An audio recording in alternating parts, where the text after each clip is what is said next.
You bank a lot of healthcare companies yourself. What has been their response to you for you kind of moving into their space, as it were? Some were unhappy because their stocks went down that day, which I think was a kind of an overreaction. We hired a great CEO.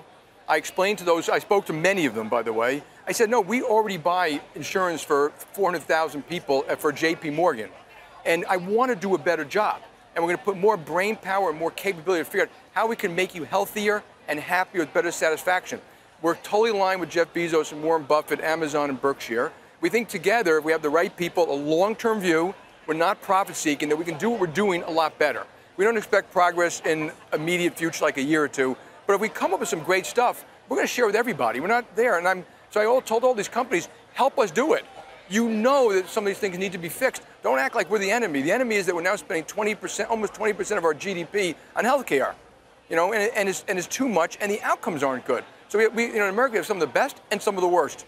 And so we got to just do a better job. Have you, or do you expect that you might lose any clients because of this process? I don't expect so, but if that happens, so be it.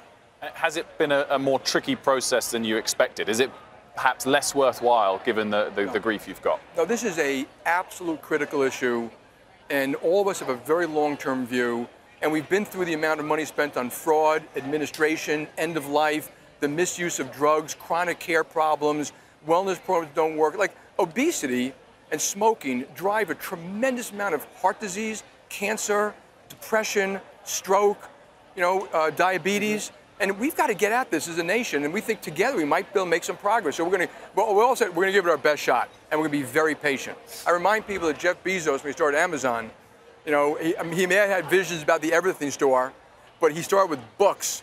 And he spent 10 years getting books right.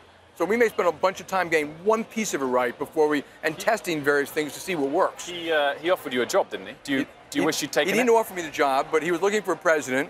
And I flew to Amazon after I had left Citi. It was fired from Citi. And we had a great lunch. We've been friends ever since. I had this vision. I'd never wear a suit again. I'd live in a houseboat like Tom Hanks. That movie, Sleep in Seattle, will come out. And but it was just a bridge too far for me to move my whole family to Seattle at that age, at that time, to something I didn't fully understand, as opposed to I've been in financial services my whole life. So. Well, your stock options at JP have been profitable, but it would have been even more so at Amazon. But anyway, you're not wearing a suit today, so hopefully it all comes together. I see, and you're wearing Chase Blue too, by the way. Well, so thank you. I see a lot of your staff out here is wearing Chase Blue. I hope if you all from New York, you all have Chase accounts too. And if you ever have a problem with Chase, you can call me directly.